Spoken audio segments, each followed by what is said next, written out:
আকাশ থেকে রাস্তায় হামলা চালিয়ে নিজ দেশের মানুষকে হত্যা। বাংলাদেশের ২০২৪ সালের জুলাই আগস্টে সেই ভয়ানক সময়ের প্রতিচ্ছবি যেন দেখা যাচ্ছে প্রতিবেশী দেশ মিয়ানমারেও। ৬ অক্টোবর সোমবার সন্ধ্যায় বৌদ্ধ ধর্মের থারিঙ্গিয়ত উৎসব উপলক্ষে মিয়ানমারের সাইগাং অঞ্চলের চং ইউ টাউনশিপে জড়ো হয়েছিলেন প্রায় ১০০ মানুষ। সেখানে মোমবাতি হাতে জান্তা সরকারের বিরুদ্ধে শান্তিপূর্ণ প্রতিবাদ কর্মসূচিতে দাঁড়িয়েছিলেন তারা। আর এ জমায়েতেই সামরিক প্যারাগ্লাইডার থেকে ২টি বোমা ফেলা হয়, আর তাতে অন্তত ৩২ জন নিহত এবং ৫০ জন আহত হয়। আয়োজক সংগঠন পিপলস ডিফেন্স ফোর্স জানায়, হামলার সম্ভাবনার কথা জানতে পেরেছিলেন আগেই, তাই তারা দ্রুত অনুষ্ঠান শেষ করতে চেয়েছিলেন।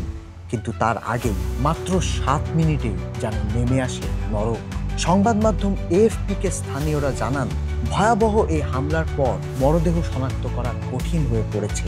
ছিন্ন ভিন্ন হয়ে গেছে শিশুরা। এক্সট্রিম মশার কয়েল প্ল্যান্ট ফাইবার দিয়ে তৈরি, ডেঙ্গু, চিকুনগুনিয়া বাহি সহ যে কোনো মশার বিরুদ্ধে দেয় এক্সট্রিম সুরক্ষা।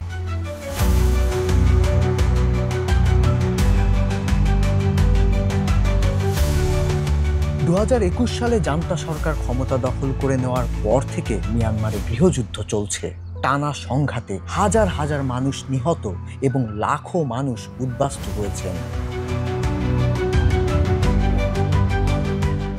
দেশের অর্ধেকেরও বেশি অঞ্চলের নিয়ন্ত্রণ হারিয়ে ফেলেছে জান্তা সরকার।